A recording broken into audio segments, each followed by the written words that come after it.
hands around the pot, James, and don't spare the horses. All aboard!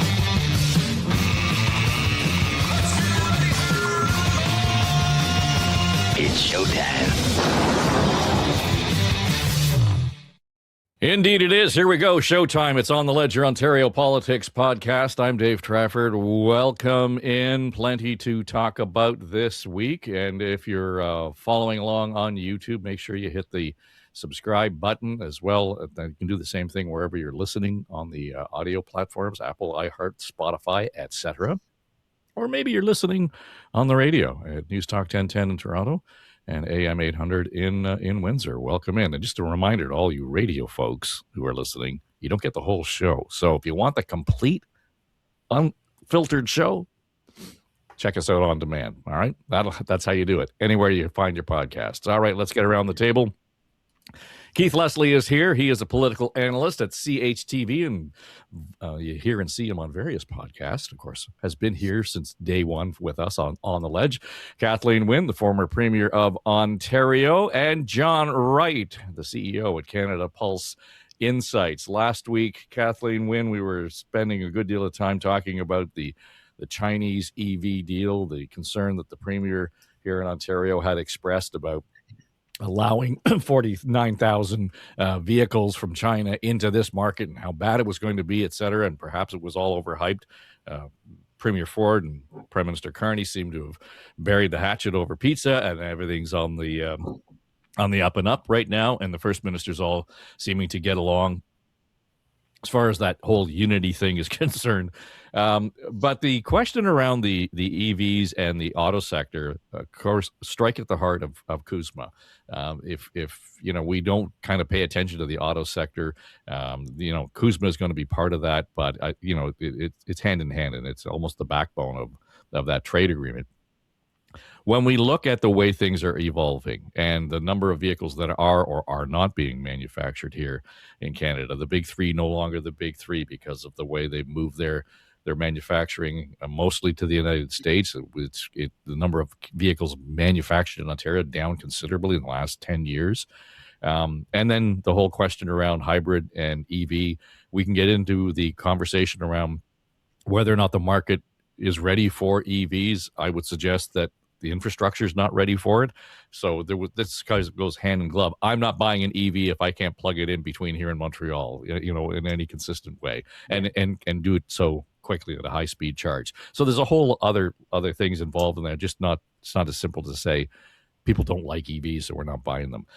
But we left it with the idea that we're going to have to rethink and recalibrate our approach to the auto sector. And I think today's announcement, pending from the Prime Minister around dropping the EV mandates, but we're going to incentivize the sale of hybrids and EVs, sort of takes that the next step. But I'm not sure it goes far enough. I don't think we've been innovative enough or thoughtful enough in terms of how we're going to manage and reinvigorate the auto sector here in Ontario.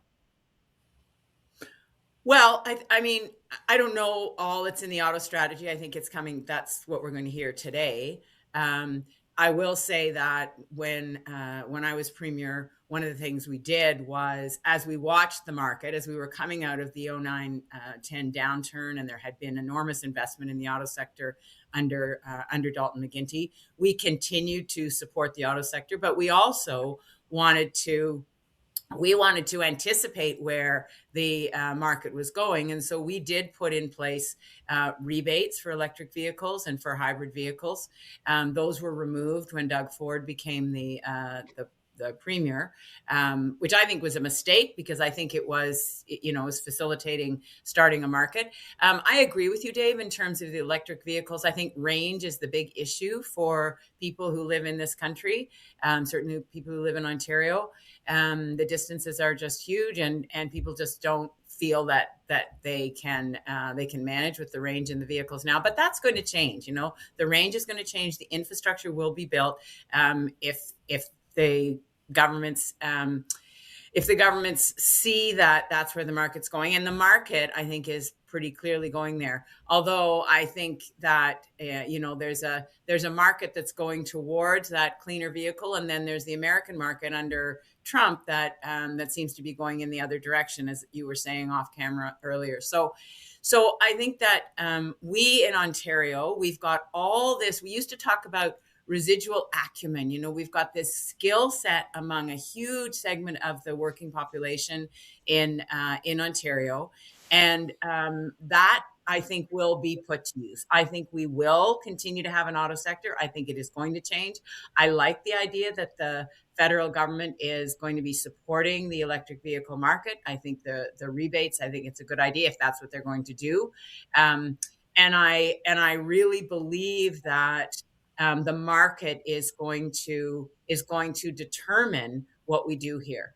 Having said that, the genesis of the investments here in Ontario, certainly under Dalton McGuinty and me, were also about the environment. That the auto sector is at least 25% of the emissions that exist in Ontario, and so dealing with that is a hugely important part of dealing with climate change from our perspective. So I think this is the right thing to do. I think that the market's going to define exactly what that's going to look like. And I think in the short term and probably midterm, people are going to be buying hybrids more than they're going to be buying full electric vehicles. Yeah, full disclosure, we're picking up the new hybrid on Monday. So and I own a hybrid. Yeah. Full disclosure for me too. I own a hybrid. And we're trading in 2 hybrids. So and the argument, John, is, well, you're not saving anything because the hybrid's more expensive, and you'd have to save a whole lot on gas, which I expect I will, and I know I will. But the other side of this is the dealer that we are dealing with right now, where we've been picking up the vehicle, they had a baked-in rebate on this vehicle, which was substantial and rivals what the federal government's talking about. So the manufacturers from Japan have figured this out to some degree. How do I make this vehicle affordable and attractive to somebody in this market? And anecdotally, it worked for me, and I think that's where you've got to go. It's not, there is going to be environmental issue, yes, but you made the point last week. It's about affordability as well. So to make these vehicles affordable is the other side of it, whether that's in the cost of financing or rebates or whatever. But all of that has to kind of be in the same bowl of soup at the same time. Yeah, I suppose, except that you don't need a huge infrastructure across the country for a hybrid, right? I mean, exactly. Yep. Drive and plug it in, and there you go. I mean, I think you have to look at the trajectory of the issue of the environment from when I first started polling on it, which was 1990, when we were just getting into the blue box. In fact, that was an essential part so that Canadians could feel they were doing something about the concern about climate change and the environment, all the way up until 2025. The trajectory towards the mandate seemed reasonable. I mean, we had the United States, Europe, and Canada all headed in that 2035 mandate that we were going to be moving towards electric vehicles because the climate was one of the most important issues. I mean, then you had 50 years at least of cross-border infrastructure in terms of autos. And we had the relationship that was there strengthened by free trade, which was, negotiated and put forward by the three amigos, Mulroney, Bush, and the Mexican premier. Well, there we go. It'll come back to me. But I mean, we had that. And in the span of about 6 months, all of that is being destroyed. I mean, part of this is, what do you do now to try and pivot? As Howard Lutnick said, you've got this great sucking sound going south of the border, taking all of the companies that manufacture and move it into the United States. You have EVs, in fact, that are under great pressure because now the market is open to buy other things and probably cheaper. And we have a workforce not only that's, in flux at the moment, but we also have the EV battery market, which in fact is in flux because that was supposed to look after all of those other EVs. So I think it's fair to say that we're in a matter of mass transition in a very short period of time. And I don't know how all of those things are going to be rectified. But what I do know in the province of Ontario is that they've got the federal and provincial governments sitting with about $28 billion worth of incentives on the table for all those batteries. They're going to have to pivot very quickly to use that for storage and to, they have to double down and go using it for other purposes. They've also got, we may have the feds talking about bringing in auto manufacturers from Korea, but you have to have a market for those. And last time I checked, the biggest market is in the United States. So that's cross-border that we're talking about. I mean, all of this stuff is in flux. But at the heart of all of it, I would say, is that we've got a little too far out over the skis with the Olympics coming up. I mean, we've been manufacturing cars without manufacturing the infrastructure. I'd love to buy my daughter an electric car that would help her drive back and forth where she has to go to Ottawa. But there's no way she's going to make it there, without risk. And so I think the time to double down with infrastructure is now. I think the time to look for export markets for those batteries and for our storage alternatives is now. And I think what we have to do is to try and play a game as quick as we can, but prudently with the infrastructure we're going to build now for auto manufacturing. It's not going to happen quickly. It's more of a plan that's missing overall, because what we've got are immediate reactions from all levels of government. Yeah, Keith, when we started talking about the auto sector, oddly enough, we never once brought up the conversation. For every car you build, you must have this many gas stations along the road. But the EV charging facility has to be part of the manufacturing conversation, doesn't it?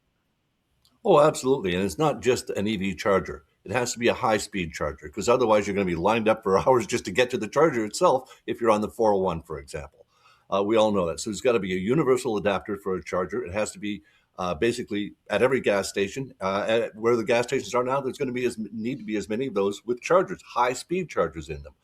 The EV market globally outside of North America is growing at 25% a year. And that's without incentives in a lot of countries, just because that's the way people want to go. Now, those countries are smaller. They don't travel as much. The EV mandate is probably working better there. Canada Carney is right to abolish the whole mandate by 2035. That just isn't where North American producers are going, but it might be where North American consumers are going. And I think this was the whole thing that conservative criticism used to be: let the market determine. I think the market will determine. I think consumers will go, as we've talked about here, they'll go with hybrids at first, and eventually they're going to go, well, I don't really use the gas portion of it. Why am I lugging around a gasoline engine with 341 parts when I don't need it? When the electric part, that it takes up 4 parts to drive the car, that's all I need, and it's driving the car most of the time. I think consumers will get there, and I think they'll get there ahead of the North American manufacturers. That's why I think we need, Toyota and the Korean ones and Hyundai manufacturing here and producing vehicles. I think they're going to be the ones that innovate the electric vehicles. They're going to be the ones that help bring the price down. And I think, again, if Carney's subsidies, what we hear reported is correct, that the subsidies for the EVs will be for vehicles that cost $50,000 a year or less. So no subsidies for Teslas. Again, that will go over well with most consumers, I think, in Canada. Bringing them down, though, bringing the price down, they're going to have to manufacture them where they're at a cost that does bring it down, where it's affordable without subsidies. And I think that's going to take government initiative. So we need to see what the complete auto sector policy is here. But clearly, Prime Minister Carney was thinking about all these details when he had that slice of pizza with Doug Ford, because Ford committed that with a 180-degree difference of the Prime Minister's stance in letting in those 49,000 Chinese EVs. Half of them, again, have to be low cost or low priced.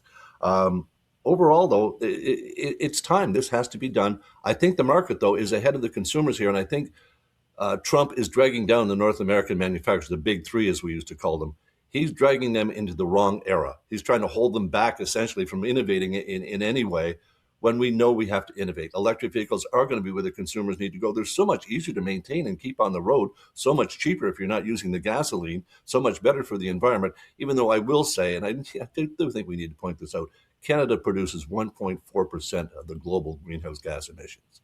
So whatever we do with our EVs is not going to make a huge difference overall. I know we lead by example. It's the type of country we are, but let's not get bogged down too far in what we're doing with this as far as emission reductions. Well, sure. And I think the emissions, again, can't just be the only reason that we're doing this. No. So, I mean, there are other parts to it. Kathleen, I just point out that a lot of the conversation around the Chinese imports is look at how heavily subsidized the Chinese vehicles are. In by any other measure, we're still subsidizing our automotive sector here in Canada, whether it's giving big loans or grants to companies to come in and manufacture batteries or whatever it might be. Even the rebate in and of itself is a form of subsidy. So I'm not sure that can be a criticism of imports as much as it is to say, we have to invest government money at some level in some of this to support or ignite the market and live with it. Yeah, those are table stakes in the industry now. I don't think there's any question about that. Just to Keith's point about where the market's going, I also think there's a sort of rural, suburban, and urban divide here. I have a hybrid a plug-in hybrid, and so I have 40 clicks basically of electric. And I know people who live in the city who have the same car, same design, and that 40 clicks allows them never to use their gas. They never have to use the gas engine, to your point, Keith, but I do. When I'm driving from Alliston, it's a 90-kilometer drive, and so I save money for sure because I go back and forth between electric and the gas engine, but I can't manage without that. I can't manage just on electric. So I think that gap has to close too, in terms of the market, in terms of people who live outside of the urban center having enough range to be able to feel confident. So I think there are a bunch of things that have to happen, but to your point, Dave, there's going to be government play in this. Government is going to be part of the solution here, and I don't think we can get too precious about subsidies from other countries. I think we are in that game. We use incentives to bring industry here, and we're going to continue to do that. They demand it. We don't just use it. They demand it. Exactly. Well, that plant that we opened in Niagara just before we lost government, there was no way we were going to get those jobs unless we put incentives on the table. So I don't think it's a question of whether we do that. I think it's a question of how we do it, what we're willing to put up, and what are the conditions. I think that's something that people really want to see. They want to make sure there are conditions on those investments. I just wonder.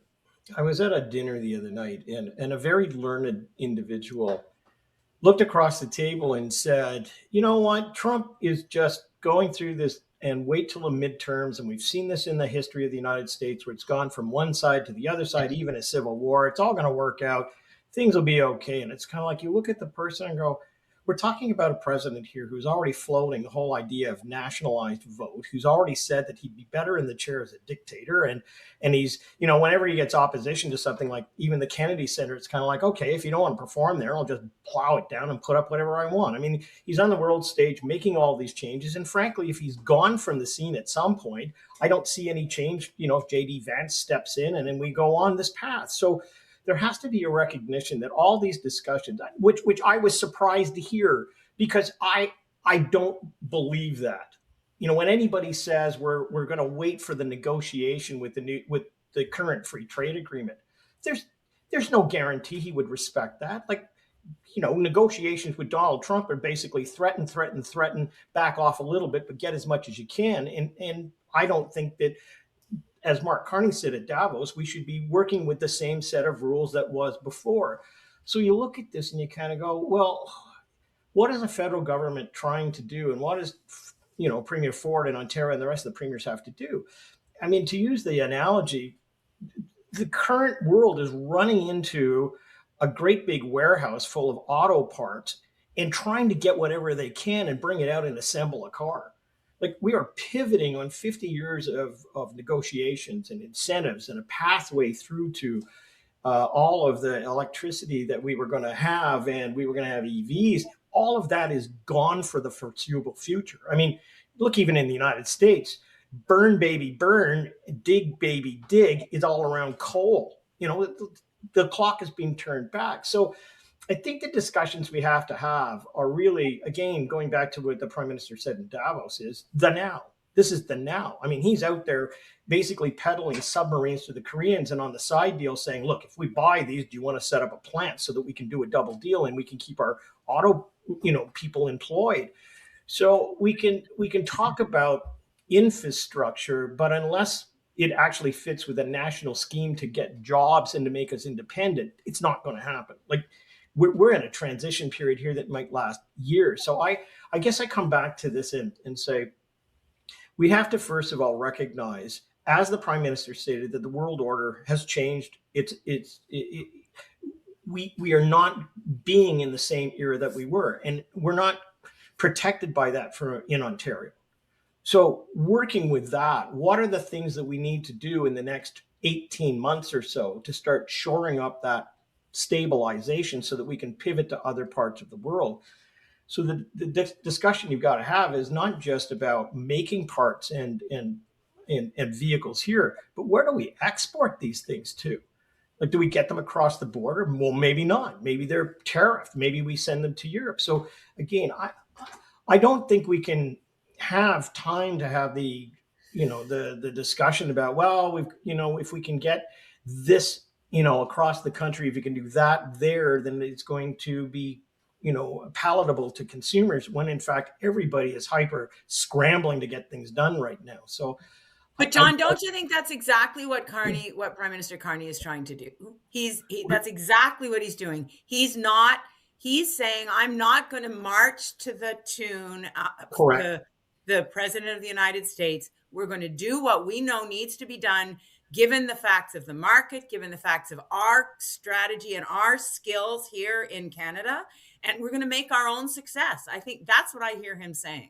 Yeah, I totally agree with you. And frankly, in polling that I did over the weekend, last week, basically says 2/3 or more Canadians are quite happy with going through with his process, as opposed to putting shovels in the ground. Like, right now, let's get it right. Yeah. But again, I think we have to open our mind up to kind of go, he has a vision of bringing other people here to replace what we're losing. And we have to pivot towards that. So we have to, as I said, we've got $28 billion worth of incentive batteries that were for the EV market.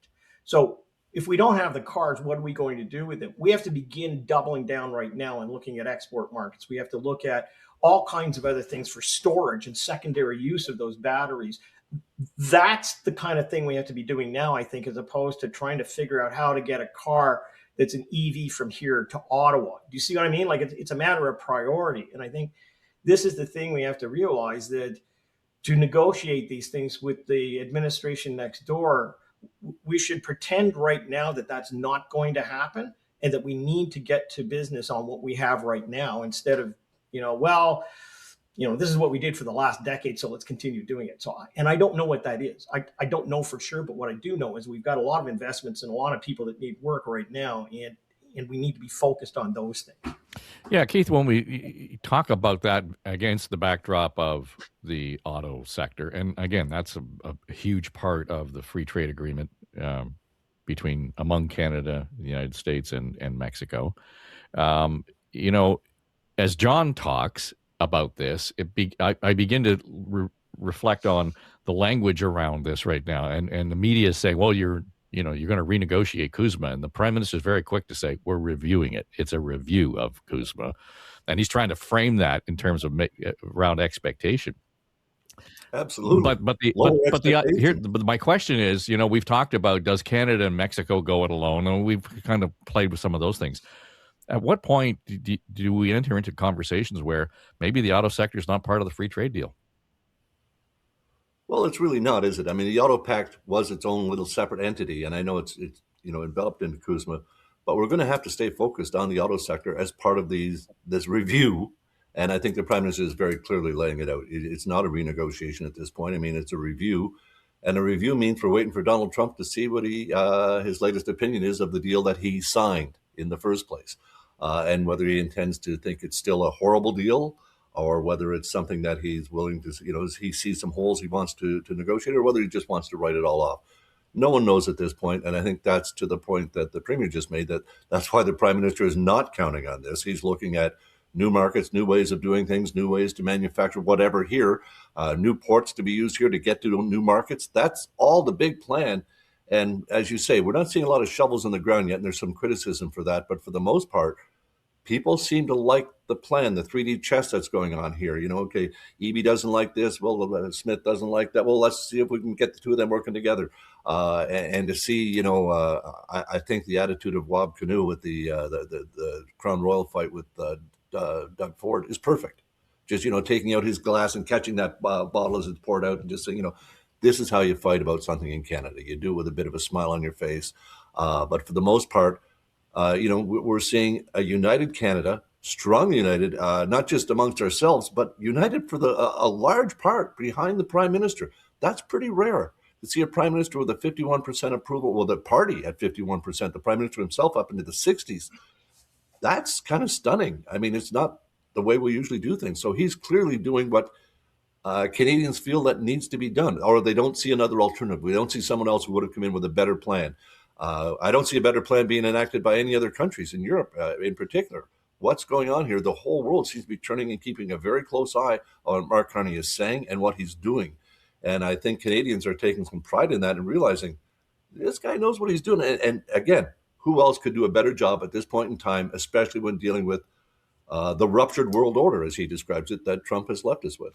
Yeah, Kathleen, when you just look at the polling and across various, releases this week, it's remarkable to see the Canadian attitudes on so many of these issues that we've talked about are mirroring, and if not in lockstep with the messaging from the Prime Minister. And we go back to Davos, but clearly that conversation in the PMO started before he was at the World Economic Forum. But to me, if nothing else, this kind of energizes what we've just been talking about in terms of the need to actually focus on things that are not necessarily preoccupied and all the oxygen being taken up by the American conversation. You're on mute. I think that's exactly right. And, it's interesting, Keith's point about the unity of the country and the polling that John is doing. I think that it certainly reflects what I hear people saying in my world. People are happy with, and that's not just because they're liberals, but I live in Alliston now. I talk to lots of people who aren't liberals. And so, I think that the Prime Minister is doing what people want him to do.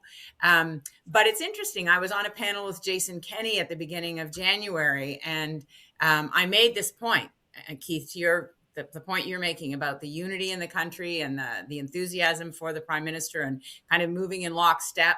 And I said something like, the country's as unified as it's ever been in my lifetime. And he took me up on it. He said, well, Kathleen, we've got a PQ government possibly being elected in Quebec, and we've got separatists in Alberta. So there's a gap between these things. There's a gap in terms of, I think the zeitgeist across the country is very supportive of where the Prime Minister is going and sort of that national pride. But at the same time, there's chafing because of some of the issues at home around affordability, around job creation, those issues. So it's kind of a precarious time for the Prime Minister to navigate, not just globally, which is hugely precarious, but there's a precarity around what's going on here at home as well. And so I think that the support of what he's doing nationally and our relationship with the United States and the rest of the world is going to carry the day. I think that is really what people are most worried about.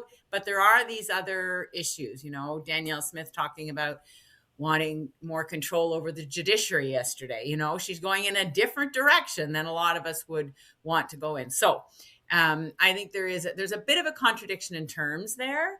But overall, I think that, Mark Carney, people saw that he was the person who was going to be able to take us into and through whatever this is that Donald Trump has created in the world. John, I see you've just shifted to the edge of your seat there, so feel free to jump well, in. again, Yeah, I don't want to make this all about Mark Carney and the polling numbers, but I was in over the weekend, and I must tell you that, and it was before Main Street put out their poll that showed 50% to, I think it was 34.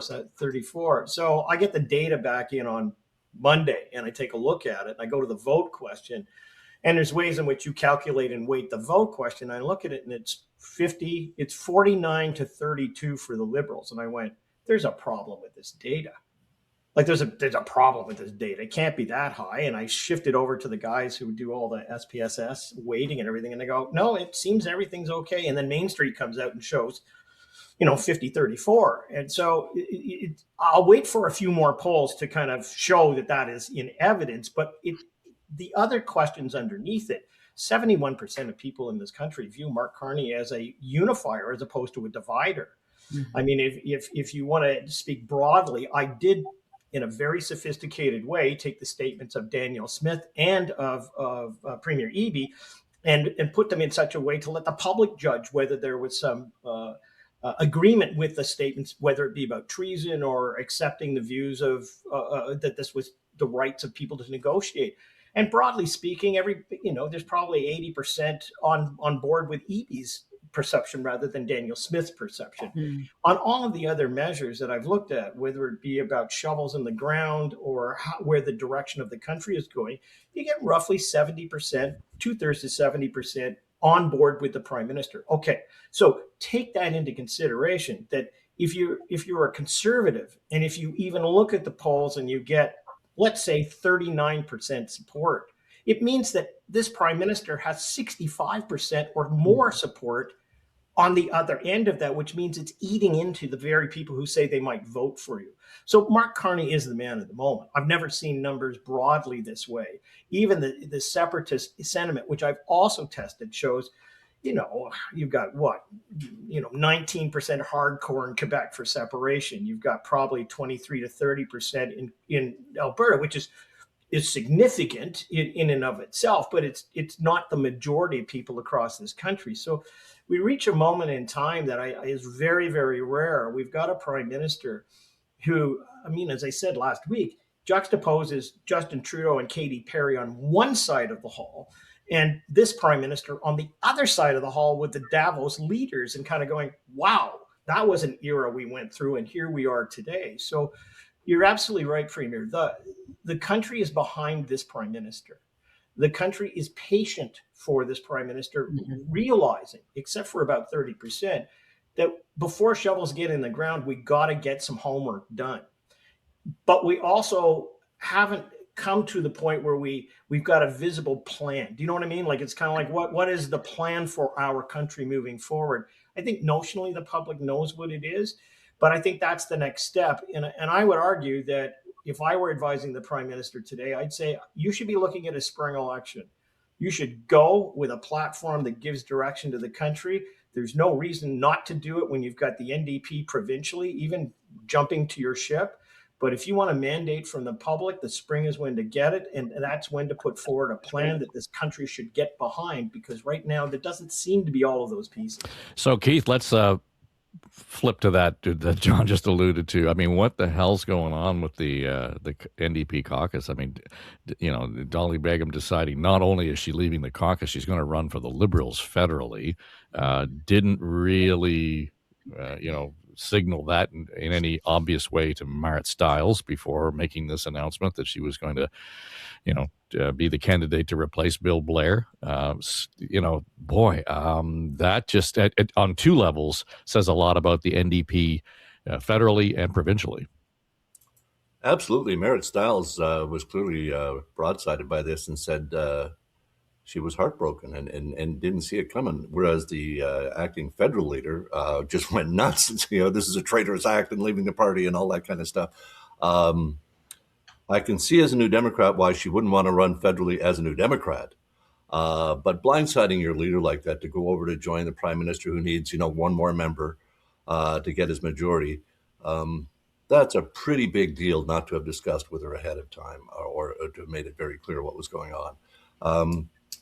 I'm a little concerned with the fact that these Liberals who all are elected less than a year, we're looking at 3 of them now, are going to force federal by-elections. And it makes you wonder if the party shouldn't be responsible for the cost of these if as an MP you run and you don't even sit for a year, unless it's a health reason or, there are reasons that would be exceptions, obviously.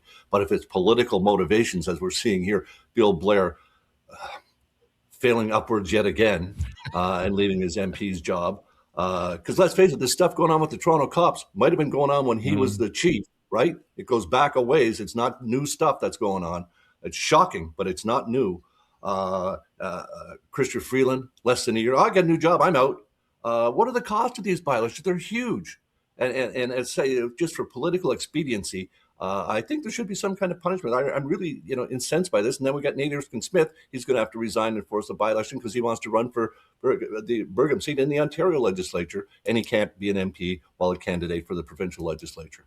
So that's 3 federal MPs elected less than a year that are willing to quit for personal gain, and we as taxpayers have to eat up the cost. That bugs me. That really, really does bug me.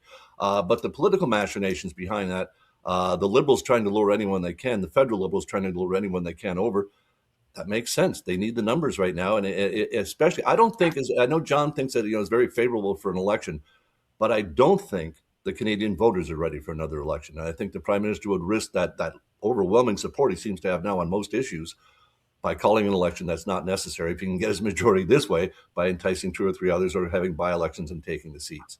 The thing about Dolly, though, Keith, that was a Liberal seat, so it doesn't actually give the Prime Minister another seat. It was Blair's seat, right? But it he gets wants to hold. He wants to hold that seat. Yes. Yeah. Well, but I think part of this is, the narrative of federally, Kathleen, has been Prime Minister Carney has come in. He has put his stamp on the PMO, and we're seeing the shift away from the Trudeau era policies, et cetera. And the people we're talking about were right at the heart of much of what Trudeau was doing when he was in the Prime Minister's chair. So to see Blair go and Chrystia Freeland move on, and it's clear that Nate Erskine-Smith was not at all impressed with the way he was treated by Mark Carney. So to see those characters move away from the federal Liberals doesn't seem to me surprising at all a year later. But no, I mean, the Bill Blair appointment surprises me. He's around my age, and I have opinions about we boomers who stay in the way of younger people getting jobs. So, but that's my personal perspective. I'm still actually trying to catch my breath, thinking of how Marat must feel, and what that must have been like for her. And I think they're going into a 2-day caucus retreat today, Thursday. So, I mean, when I look at my own, that would have been like Deb Matthews, who was my deputy premier, leaving. It would have been personally devastating. Now, she never would have done that, but I'm just, it's that close. People who, the person you ask to be your deputy leader or deputy premier is someone you trust implicitly, who you trust will walk into a room and say what you were going to say. And, so I think it's a really, really bad sign for the provincial NDP. I have to say, as a provincial Liberal, I think it's a really good sign for the provincial Liberals. That the official opposition is that weak, and that their caucus is in that disarray. I mean, there was a hint of that when Marat got 67 or 68% at the convention. It was kind of that was a bit of a red flag in terms of problems internally, but it changes the landscape. Nate Erskine-Smith now, if he runs in that riding, which is right beside his federal riding, it puts him in. It would put him in the legislature, and I think one of the axes that the leadership for the Liberal Party is going to run on is, do you have a seat or not? And him having a seat and having sold these memberships. I am neutral. I've talked to a bunch of people who are throwing their hat in the ring for the Liberal race, but this will give, if he does win this by-election, this will give him an edge for sure. And so that changes the landscape of that election.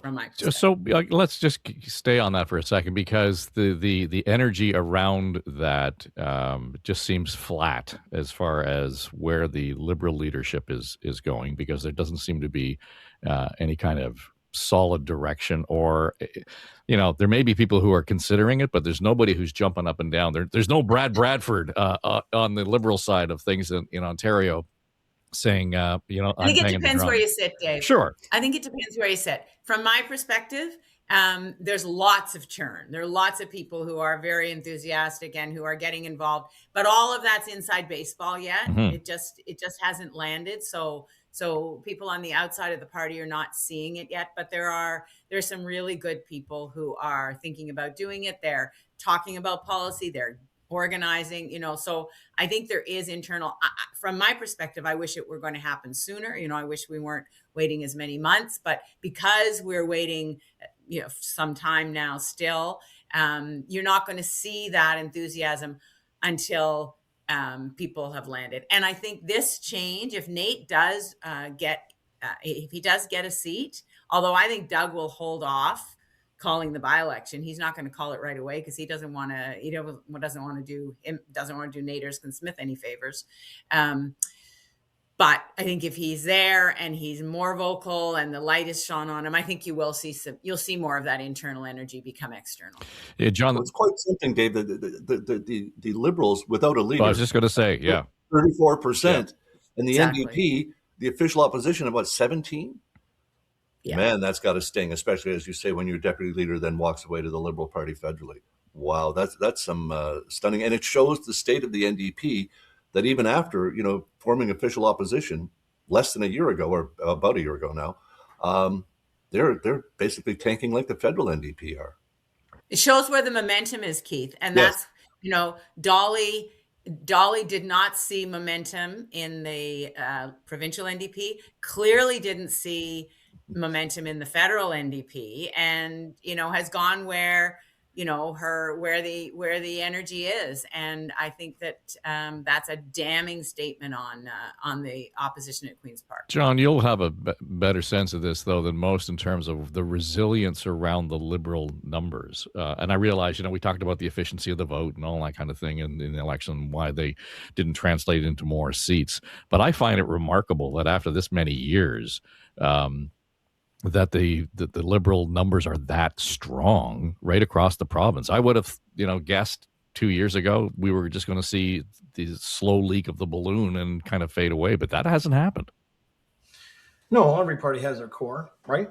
They stick around, and then there's people who are, again, there are those who are put their feet in both sides of the camp, and depending upon the situation, they will vote one way or vote the other way. But I don't think you can underestimate the fact that even today, with the buoyancy of the federal leader, that it's still sitting where it is without a leader. How much can it come up even more with a leader, and the right kind of leader? And I think, again, I go back to the leadership convention that you were in, Premier. I mean, I remember that night so completely. I think we even passed each other on the floor that night. But I remember the first speech that was made by Senator Pupatel, and I remember your speech. And there was something about the speech that just unified the room. It just, the air ran out of the balloon for Senator Pupatel's camp. But you managed to capture the moment where, in fact, people said, yeah, we're going to be part of this next century. We're not going to be part of the old century. Like that was a fundamental electricity that went through that room.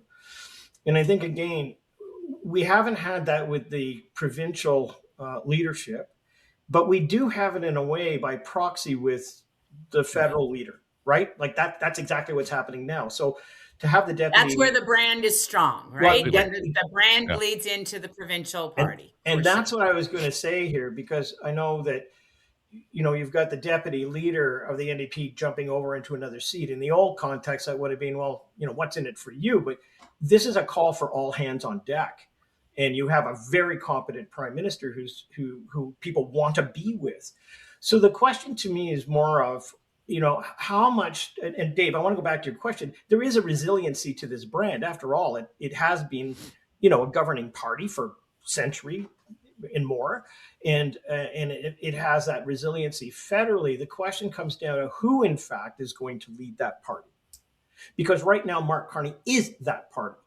The party's not, he's not running behind it. He's running 25 points ahead of it, and he has grown that. So the question to me always is, when you go to the ballot, you have a choice. And oftentimes people will say, well, it's the policies that matter. But we know that it is the leaders that matter and the aura around that and where it's going forward. The question, in my view, is Nate Erskine Smith going to be that person? I don't know.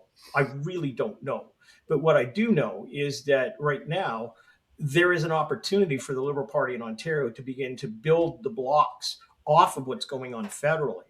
And if there is an election coming up federally, they will have a whole lot of new workers to work with in the province of Ontario if they want to swing that going into the next couple of years. So, it's a remarkable brand.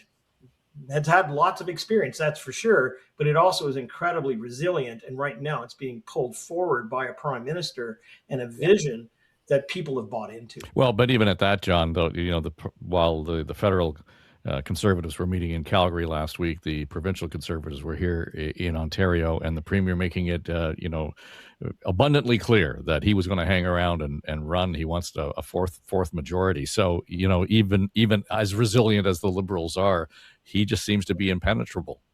Yeah, but I want to throw something else out, because I was openly critical of how the Liberals, and under your watch, Premier, with your campaign team, tacked really far to the left. I mean, when Jerry Butts and Katie Telford went up to Ottawa, they did the same thing. I mean, let's tack to the left as much as we can.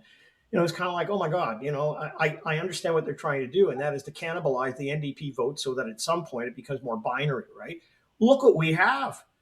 I mean, the federal Liberals are eating the NDP lunch. I mean, they're at 18 to 20%. They're now sitting at 8%. You look in the province of Ontario, and that has the potential to exist there too. So I eat my words and say, with the right person in the right place, it may have come the way that the envisioning was. But we also have Avi Lewis. I mean, on March 28th, the NDP will have a new national leader. When would you call an election? I'd say within a month of that, because they won't have the infrastructure in place, and the federal Liberals need that 8%. So the question then comes is, can the provincial Liberals build on what Mark Carney offers? Can they align in such a way that they don't necessarily become, just the Liberal Ontario Party, but part of that national scheme going forward? Because I think that's, the NDP is going to be seen almost off to the sidelines. And I think that's where Merritt Stiles doesn't have the legs right now for building to go forward. But the Liberals, if they're sitting at 34% in the polls in Ontario, man, they can build to 40, maybe more, if there is the right leader who gets there with the right policies behind Mark Carney. Keith, I just, when we look at what the Premier was saying, that it doesn't matter. I mean, I appreciate everything that John said, and I think he's right, and that there is jeopardy for the NDP provincially, but you're still going to have to eat into the popularity of a Premier who's, sitting on top of the world. Absolutely. And he's a consummate campaigner. He's got that populist thing down, nailed it down. He's not an ideologue, and Ontarians don't want a conservative ideologue, and he's certainly not one. But the Liberals have to get the right leader. I think they've had the right leader. They put him in there 3 times. John Fraser. If they're at 34%, some of that credit has to go to John Fraser's performance in the legislature. He's really, really good. Change the rules. Let him take a run at this. He's pretty darn good in there, and he's good at keeping the caucus together and doing it. That's just my own thought. As someone who, he's got a seat in the legislature. He's a high profile. He knows what he's doing. He spent years working for McGuinty. I mean, he's really a good choice. But on the other hand, you can bring in a Nate Erskine Smith or someone who might actually, be a good rival to Ford. I don't know. You need someone with a strong personality and the ability to sort of walk that fine line of populism and party unity, keeping everyone in line while you're out on your own, basically, and having everyone support you. That's what we're seeing with Doug Ford, right? He's out on his own, maybe with one cabinet minister, and everyone falls in line behind him. The Liberals are going to need some sort of leader with that similar type of charisma. And that's hard for Liberals to get everyone together to stay together as a united caucus. They've got a lot of different ideas, whereas the Conservatives are much more ideologues about it. So it's a challenge for whoever's going to become the Liberal leader. But I think they do need Young generational change, someone who can actually speak to people at all different levels, appeal to people at all different levels, while keeping, Ford on his toes to some degree. He's going to be hard to hold to account. I'm not sure he's going to want to, it's another 3 years before he can go for that fourth majority. That's a long time. Well, wait a minute. It doesn't have to be 3 years. Oh, I know. He doesn't have to wait. I know. He could do it tomorrow. You could do it tomorrow. Exactly. That's a long time. And when you're in a third term, often that, a second term is often when things come home to roost. A third term, it's much more likely we're going to see some of this stuff stick to him, the skills development fund, whatever, that's going to hurt him and bring those numbers down some. He's only, Dave, he's going to say he's going to run for a fourth term because what else is he going to say? Of course, yeah. Right? I mean, he's saying what he has to say, and it's true until it's not. So we don't know. We don't know when he's going to leave. We don't know what's going to happen. 3 years is a long time. It's a long time in absolute terms, and it's a really long time in terms of politics. Mm-hmm. So I think we just don't know. But I do think that if Avi Lewis becomes the leader of the NDP federally, and we already know that Merritt's having trouble, partly because there are some people who are seen as kind of fringe and extreme in her caucus, then I think the NDP relegates itself more and more to it's not just about being left wing. It's about being unpredictable and kind of outside the mainstream altogether. Mm-hmm. And that, I think, is the biggest problem for somebody like Merritt. I don't think that's who she is personally, but I think it's who some of the people she's got in her caucus are that. But Avi Lewis will be seen as that for sure. Sorry, Keith. I was sorry, I didn't mean to interrupt. They've lost labor. No, yeah. The NDP has How lost does that labor. happen? Yeah. And I think that's where their core is, why it's bottomed out so much. The fringe elements have gotten so much publicity about this that the labor movement just went, no, that's not our party. That's not what we want representing us. Well, there's not a pragmatic vein, right? And I think that's the thing about the Liberal brand is that there is a pragmatism and a practicality. I mean, John, to your point, we sure, people accuse me all the time of having gone too far to the left. But then I think about the things we actually did. We constrained budgets. We balanced the budget by 2017. Hydro One was hardly a left-wing policy, and yes, we moved on poverty reduction. We put in place we increased the minimum wage. We did some things that could be construed as left wing, but they were also practical in terms of what needed to be done in the province. So I think that's what's missing from the NDP brand, if I can say. And what Mark Carney is doing right now is kind of defines pragmatism from my perspective. He's doing what needs to be done, but it doesn't.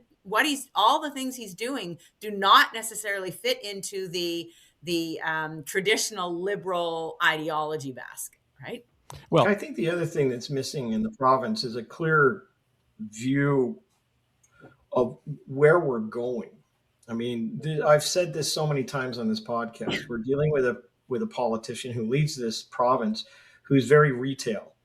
I mean, it's all very transactional stuff. There's no vision. There's no picture of what the future is. Yes, and I've said again, time and time again, we have a growing and aging population. We have some priorities around that need massive investment. Otherwise, we're going to be up against it in a very short period of time.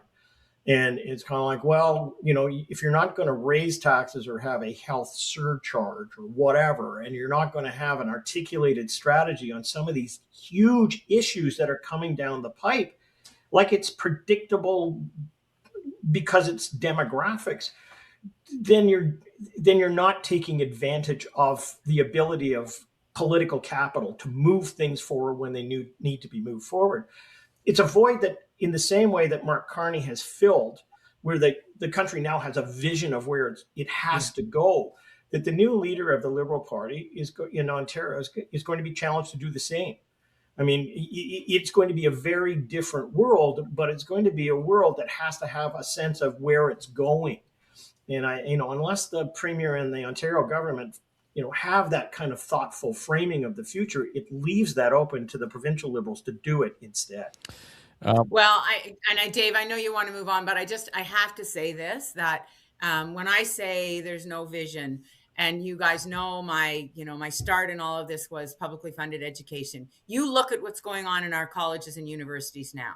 If you think that we can have a strong economy in the next 20 years without a functional post-secondary organization, whether it's colleges or universities, and we need both, then you're dreaming in Technicolor, because our educated workforce is our strength, and we are in real trouble in terms of the ability of those universities and colleges to deliver an education. And so that to me is kind of the symbol of not having a vision for the future. If you don't invest in education, you don't work to make sure that all the bright kids in the province, no matter what their socioeconomic background is, have access so that they can be at their best, then you're missing out on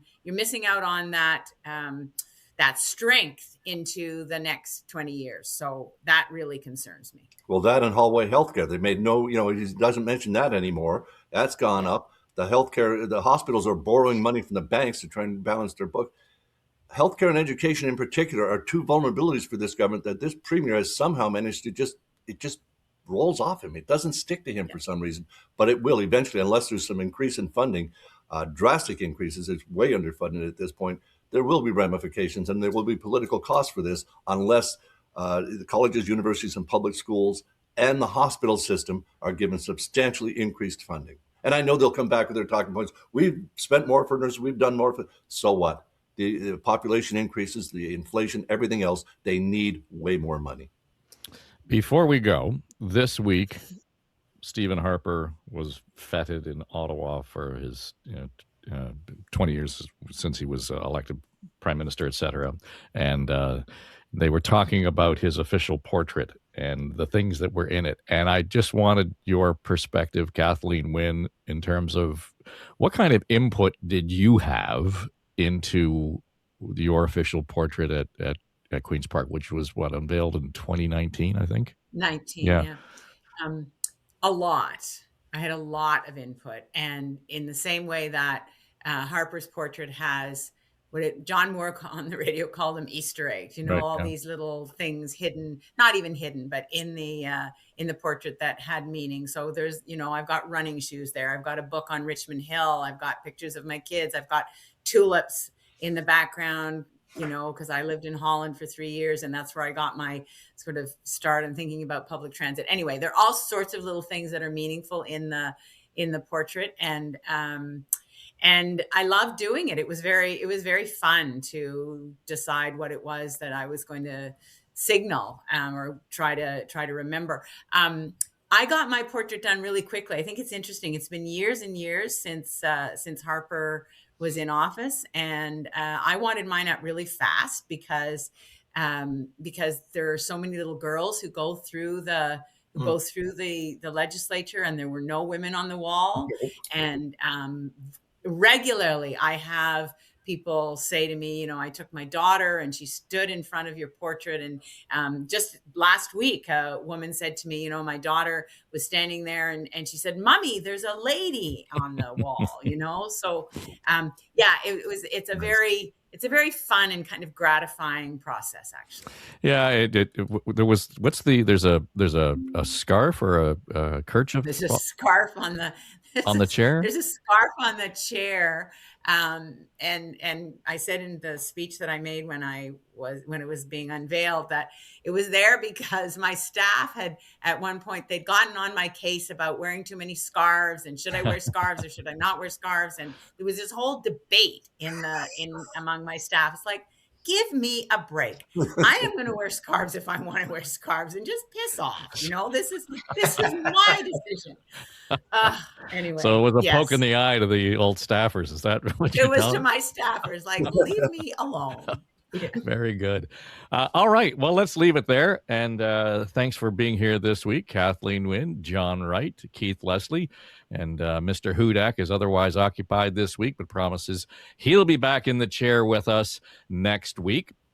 And again, just a reminder, if you're watching on YouTube or you're following along on your audio platform, make sure you hit the follow button That means the notifications will be in your inbox and you'll know exactly when the next episode is there. Leave us a comment. It's all good. So we're having fun doing it. We hope you're having fun watching and listening. It's On the Ledge, your Ontario Politics Podcast. I'm Dave Trafford, and have a great weekend. Pay no attention to that man behind the curtain.